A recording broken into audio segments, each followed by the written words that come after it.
esse capítulo do Evangelho segundo o Espiritismo. Esse é o capítulo número 11, amará o próximo como a si mesmo. O contexto desse capítulo, ele tem os evangelhos de Mateus, de Lucas, falando do mandamento maior, de fazer aos outros o que queriam que os outros nos fizessem, a famosa regra áurea, a parábola dos credores e dos devedores, e a passagem do evangelho de que dai a César o que é de César. O tema central desse capítulo é a lei de amor, a necessidade do amor, revelada por esse mandamento maior, e os comentários de Kardec são sobre o mandamento maior, sobre fazermos aos outros o que queríamos que nos fizessem, sobre a parábola dos credores e dos devedores, e sobre dai a César o que é de César, que são os comentários em relação às passagens do Evangelho. E as instruções dos Espíritos são sobre a lei de amor, o egoísmo, a fé e a caridade, caridade para com os criminosos, deve-se expor a vida por um malfeitor, perdão das ofensas, a indulgência... deve-se expor a vida por um malfeitor. Esses outros três são do estudo passado, que está errado. Vamos lá. Evangelho. Passagem do Evangelho. O mandamento maior é aquilo que a gente estava comentando um pouco antes de iniciar a gravação, né? Os fariseus, tendo sabido que ele tapara a boca dos saduceus, reuniram-se e um deles, que era doutor da lei, para o tentar, propôs-lhe esta questão: mestre, qual o mandamento maior da lei? Ou seja, aquela história, doutores da lei, eram aquelas pessoas mais experientes que conheciam as escrituras sagradas, o Velho Testamento, os 39 livros do Velho Testamento, que eram os livros de Moisés, a Torá, e os livros dos profetas. Então, aqueles que interpretavam esta lei, que eram os doutores da lei, perguntaram a Jesus qual destes mandamentos era o maior, para provocá-lo na sua interpretação, né? Então Jesus respondeu: amarás o Senhor teu Deus de todo o teu coração, de toda a tua alma e de todo o teu espírito. Este, o maior e o primeiro mandamento. Ou seja, aqueles 4 primeiros mandamentos de Moisés, dos 10 mandamentos de Moisés, que falam da relação do homem com Deus, ele diz: amará o Senhor teu Deus de todo o teu coração, de toda a tua alma e de todo o teu espírito. A relação do homem com Deus. Amor. Ame a Deus. Este, o maior e o primeiro mandamento. E aqui tendes o segundo, semelhante a estes, lei de amor. Amarás o teu próximo como a ti mesmo. Ou seja, os 6 últimos mandamentos que falam da relação do homem com o próximo, ele diz: amarás o teu próximo como a ti mesmo. Toda a lei e os profetas se acham contidos nestes 2 mandamentos. Ou seja, a capacidade de concisão do Cristo, quando ele pega toda a lei e os mandamentos e resume na necessidade da lei de amor a Deus e a necessidade da lei de amor ao próximo, como a si mesmo. Revelando esse roteiro. Para amar ao próximo, você precisa se amar. Para amar a Deus, você precisa amar ao próximo. Você não pode amar a Deus se você não ama ao próximo. Você não pode amar ao próximo se você não se ama. Ame a Deus de todo o teu coração, de toda a tua alma e de todo o teu espírito. Ame ao próximo como a si mesmo. 3 figuras. Você, o próximo, a Deus. Se ame, ame ao próximo, ame a Deus. Esse é o roteiro. A lei de amor. Primeira revelação, Moisés, a lei de justiça. Segunda revelação, Jesus, a lei de amor. Quando ele pega esses mandamentos de Moisés e diz da relação da gente com Deus, da relação da gente com o próximo, da relação da gente com a gente mesmo. Se ame, ame ao próximo, ame a Deus. Esse é o maior mandamento da lei. É isso que Jesus colocou.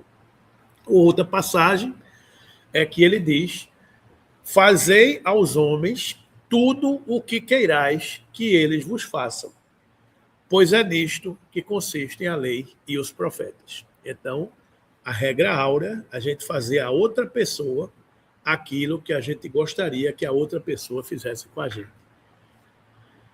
Tratai todos os homens como quererias que eles vos tratassem. É mais ou menos a mesma coisa que Lucas diz no seu evangelho. Então, esta regra fala do relacionamento da gente na humanidade.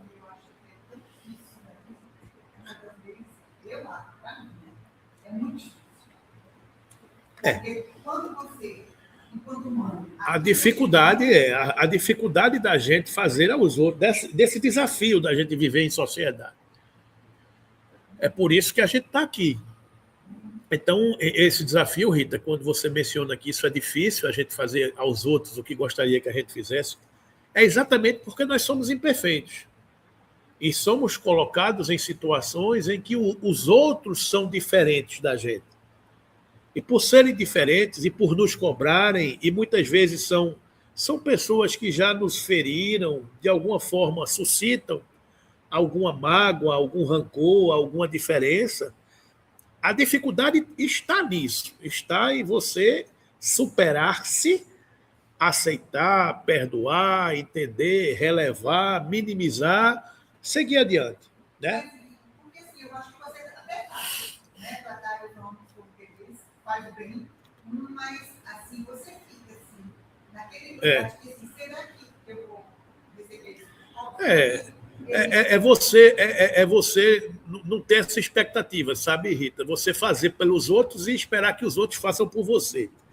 O fundamental, e todas as vezes que a gente faz esperando essa contabilidade, a gente se decepciona, porque nem sempre as pessoas vão lhe devolver. Então, você não deve fazer as coisas pensando nessa retribuição. É fazer como se estivesse fazendo a Deus. Então, a régua, minha amiga, a régua é você subir. É a lei de Deus.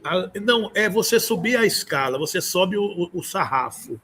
Então, você faça viva como se estivesse servindo a Deus. É isso que a gente está fazendo aqui. Porque todas as vezes que você coloca uma expectativa nos homens, você pode cair do cavalo. Então, tudo que você fizer esperando que os homens reconheçam, você pode ter uma expectativa frustrada, porque as pessoas não vão reconhecer, né? Então, esse amor próprio é você, a sua relação com você e com Deus. Esse é o ponto. Então, você não... A família, os amigos, as instituições, a empresa, o trabalho, as pessoas...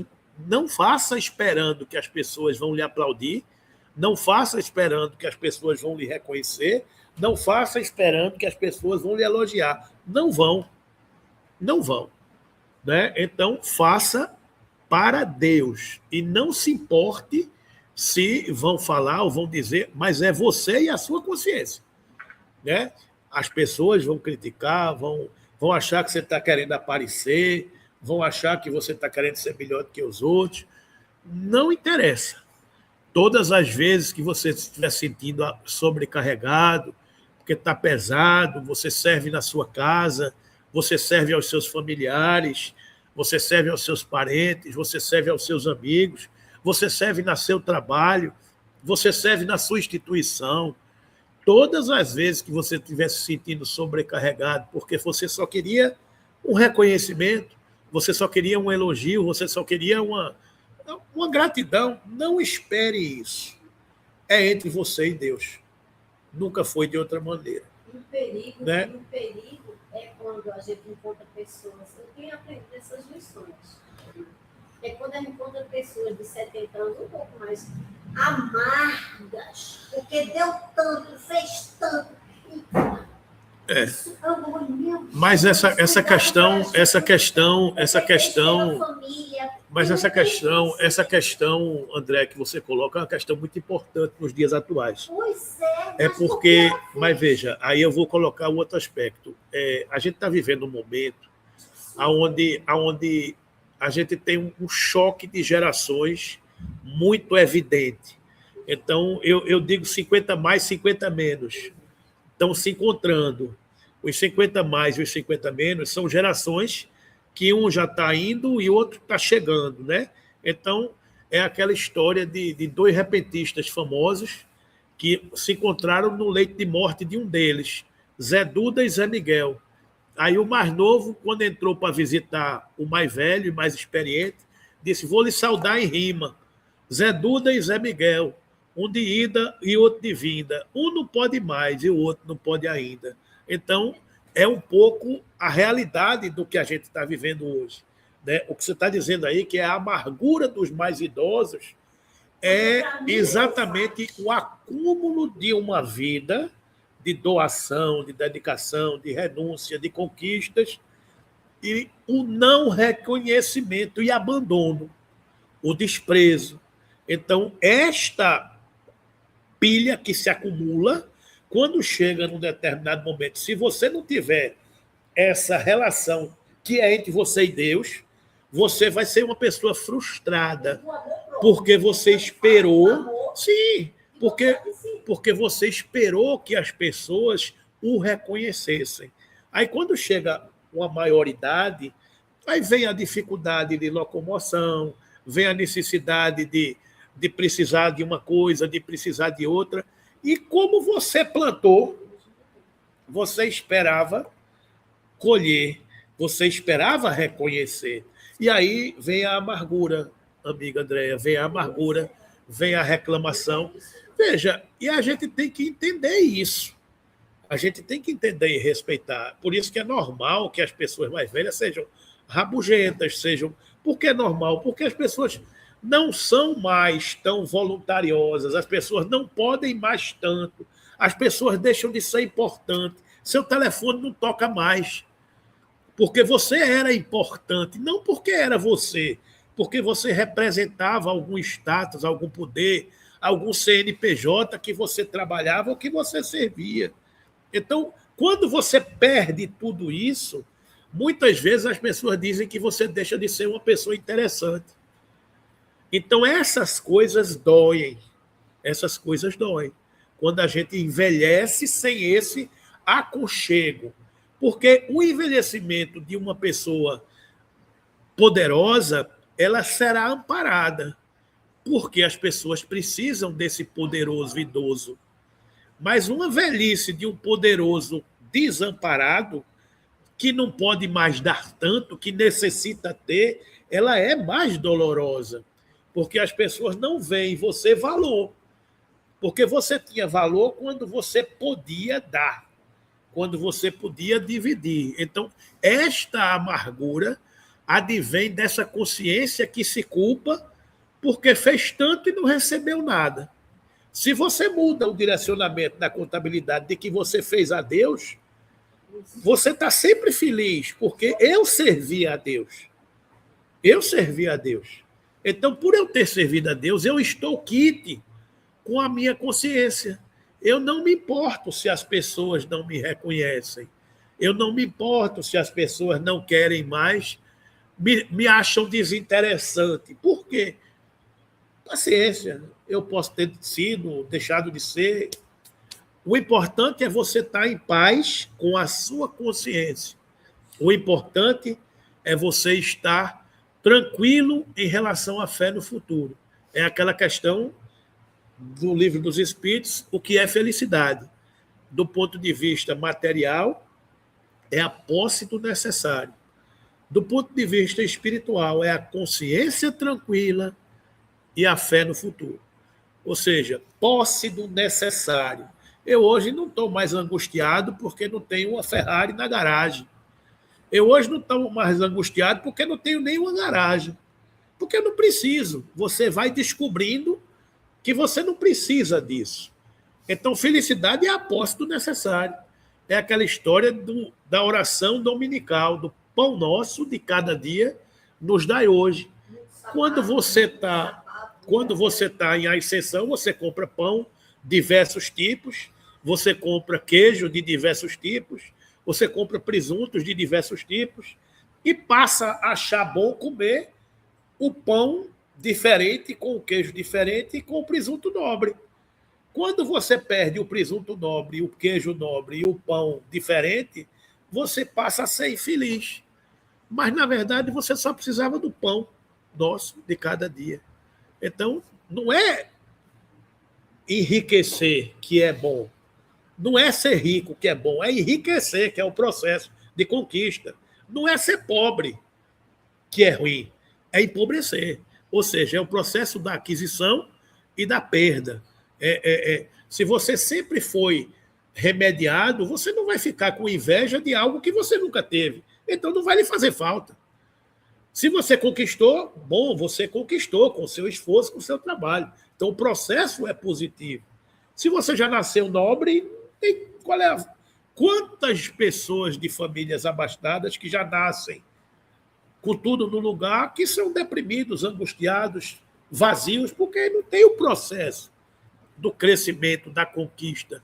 Já nasceu com tudo pronto. Então, na vida, o bom é o movimento.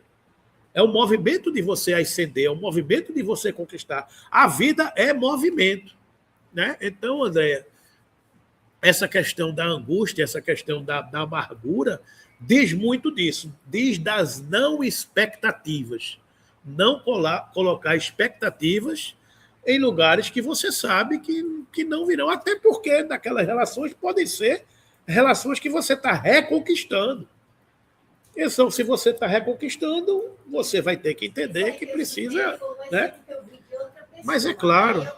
Me coloco para eu não ficar daquele jeito. E muita revolta. Quando é para mim, eu sei da história, 4 filhos. É isso aí.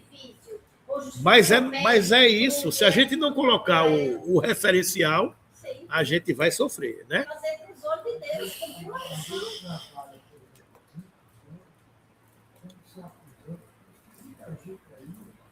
Pira. Isso. Porque você sai do trabalho.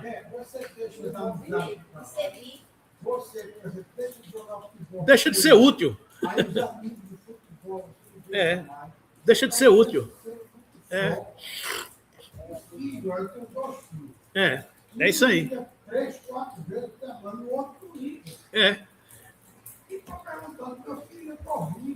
E às vezes, se você mora na mesma casa, não dá nem bom dia.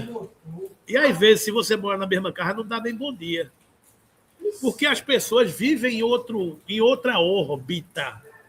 Mas é isso, João. Então, mas não vai ligar. Se você morrer, você só vai ser descoberto por essa questão do idoso que se aposenta e que mora só, ou que é viúvo, ou que é separado, é uma realidade. Se você não se fortalecer enquanto espírito, enquanto alma, e não colocar seus propósitos em algo superior, você vai pirar. Porque você vai ter essas frustrações. Né? Você vai ter. É por isso que as pessoas vêm para as instituições religiosas, encontram amigos, dividem as dores, dividem as terapias, porque somos todos parecidos. Somos todos da mesma tribo. Então, nos encontraremos nas nossas dores, nas nossas alegrias, porque tudo na vida é sintonia. Você sintoniza, você falou na pelada de futebol, porque seus amigos gostam de jogar futebol. E quando gostam de jogar futebol, gostam da cervejinha depois do futebol. Então, isso é a sintonia. E a cervejinha depois do futebol é a mesa de terapia, onde você fala das suas dores, das suas angústias, fala do vizinho, fala da política, fala da guerra, fala de tudo. É a resenha, mas essa resenha é a sintonia. Se tiver alguma pessoa ali que você não gosta, ela não vai sentar naquela mesa. Ela só vai uma vez, 2 ou 3, porque é sintonia. Então, é por aí.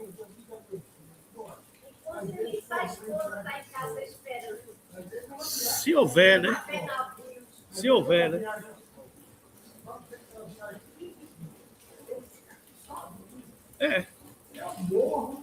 E ninguém sabe. É verdade. É isso aí. Então, João, essa questão dessas nossas carências tem que ser administrada, porque é aquilo que a Andréa dizia, a gente tem que se bastar.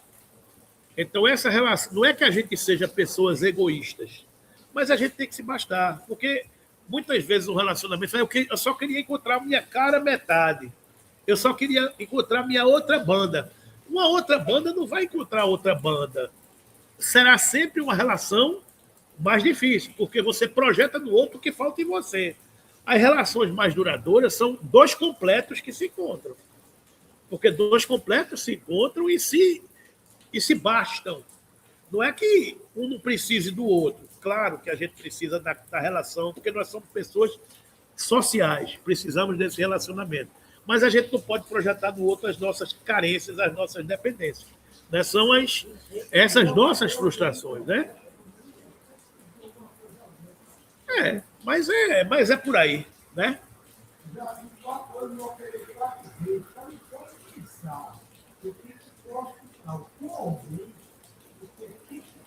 Mas você tem que vencer esse seu orgulho, porque você vai precisar.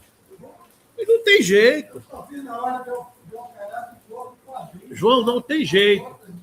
Se você tiver quem lhe sirva, graças a Deus. Se não tiver, Deus lhe dê condições financeiras de contratar algum cuidador ou cuidadora para tomar conta de você. Porque é o fato da realidade dos fatos. Não faz. Eu estava, por exemplo, essa semana que passou, eu estava no restaurante da cidade vendo um senhor chegar numa cadeira de roda com uma cuidadora.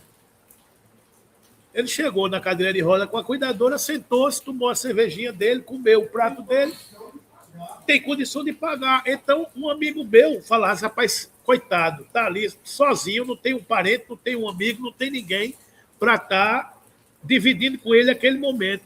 Eu digo, é verdade, seria melhor se ele tivesse com o filho, com a esposa, com o irmão, com o tio, com qualquer um, com o neto, com o sobrinho, mas graças a Deus ele tem condições de ter alguém para estar sentado na mesa com ele.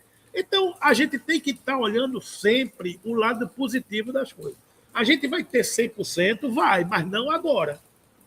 Não neste plano, entendeu? Porque a gente está no processo de evolução e de aquisição. Então, é o que minha mãe dizia com muita propriedade e sapiência. É o que tem para hoje. Então, o que tem para hoje, a gente tem que administrar. O prato que tem para hoje. Então, se a gente ainda não tem, ou é porque a gente não semeou, ou é porque a gente necessita passar por isso. Às vezes são as provas que a gente precisa. Às vezes a gente precisa passar por esse processo para o nosso crescimento. Né? Então, é deserto. E deserto é travessia. Encarnação é travessia. Não é ponto de chegada. Encarnação é travessia. A gente está sempre em movimento. Você não pode cair na estrada. Porque se você cair na estrada, você para. Você tem que estar sempre em movimento. Porque a fé é que nos conduz a chegar lá adiante. E lá adiante tem um oásis, que é o lugar onde você vai descansar e refazer as suas energias e dizer, puxa vida, venci. Passei por isso, por aquilo outro e venci. Né? E graças a Deus servi todas as vezes que eu pude servir. Esse é o ponto. Né? A gente tem que seguir adiante. Né? Passagem do Evangelho, parábola dos credores e dos devedores. O reino dos céus é comparável a um rei que quis tomar conta aos seus servidores. Tomar conta, prestação de conta, né?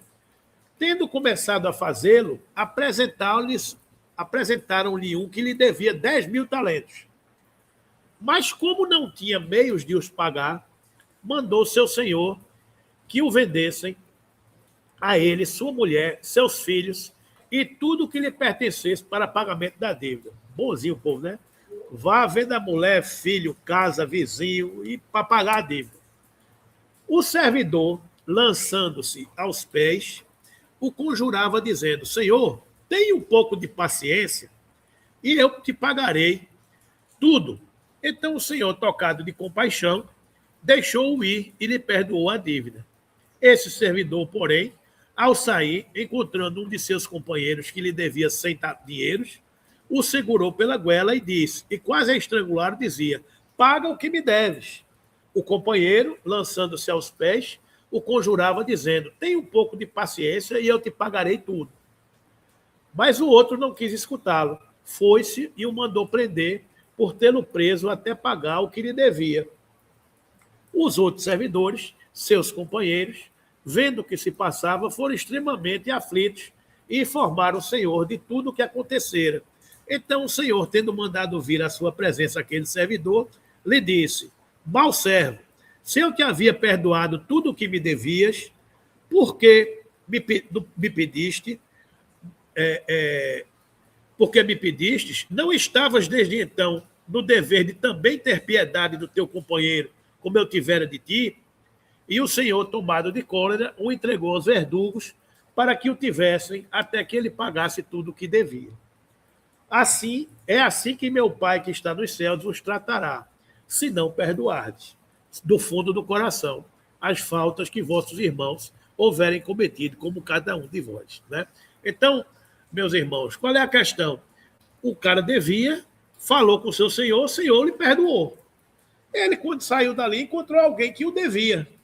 E ele não perdoou. Então, o que é da lei? Se você foi tratado com perdão, com tolerância, com amor, faça o mesmo para seus irmãos. Né? Então, essa é a parábola.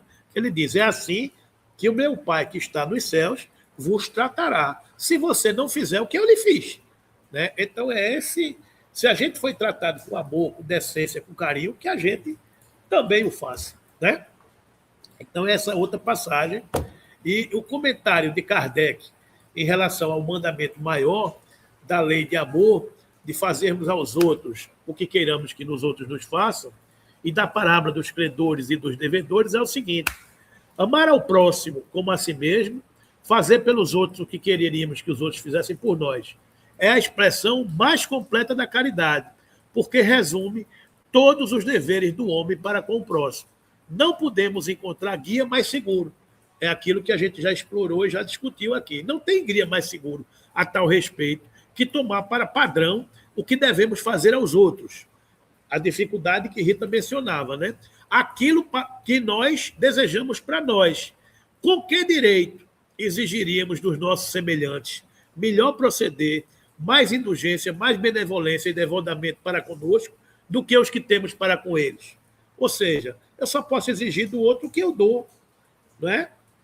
A prática dessas máximas tende à destruição do egoísmo, quando as adotarem para a regra de conduta e para a base de suas instituições.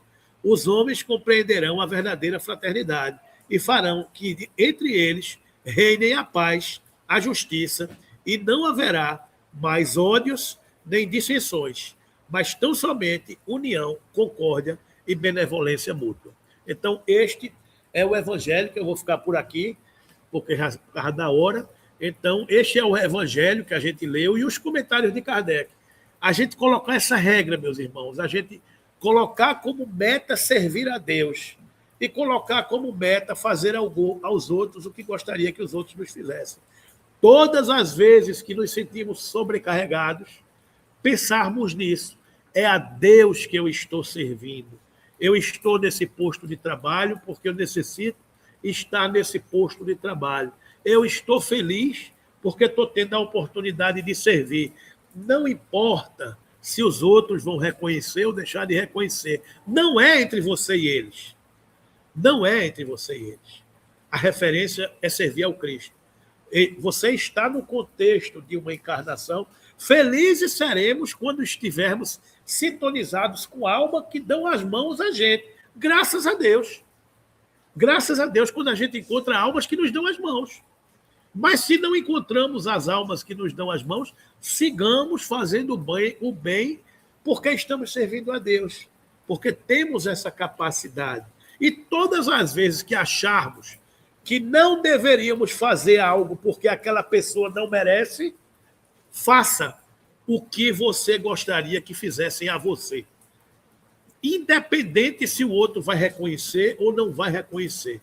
Se você for fazer alguma coisa, eu não vou fazer não, porque fulano não merece o que eu estou fazendo. Faça, se você achar que você merece. Porque essa é a regra. Faça aos outros o que você gostaria que os outros fizessem. A regra não é faça aos outros o que você gostaria que os outros lhe agradecessem. Não é isso. É fazer aos outros o que você gostaria que fizesse a você. Então, se você quer o melhor para você, faça o melhor para os outros. E não espere que os outros agradeçam e reconheçam. Espere que Deus, que lhe colocou nessas condições e que lhe dá, e que lhe perdoou de todas as dívidas, porque nós somos devedores. E se Deus nos oportunizou estarmos aqui servindo, é porque Deus permitiu. Então, Deus é esse Senhor que toma conta e nos perdoou. Então, da mesma forma que Deus nos perdoou, a gente tem que perdoar aqueles que estão conosco a caminho. Como a gente já estudou na parábola anterior, este Senhor é Deus e suas leis que nos perdoaram. Porque a gente chegou e disse, Senhor, eu não posso pagar. Tá bom, siga adiante. Agora vai e faça o mesmo. A parábola da mulher pecadora, da mulher adúltera. E aí quem fez o mesmo foi os nossos parentes, os nossos íntimos, que estão conosco dentro de casa pedindo perdão. Não de boca, mas por atitudes e por conveniência. Faça o mesmo, do mesmo jeito que Deus fez para a gente.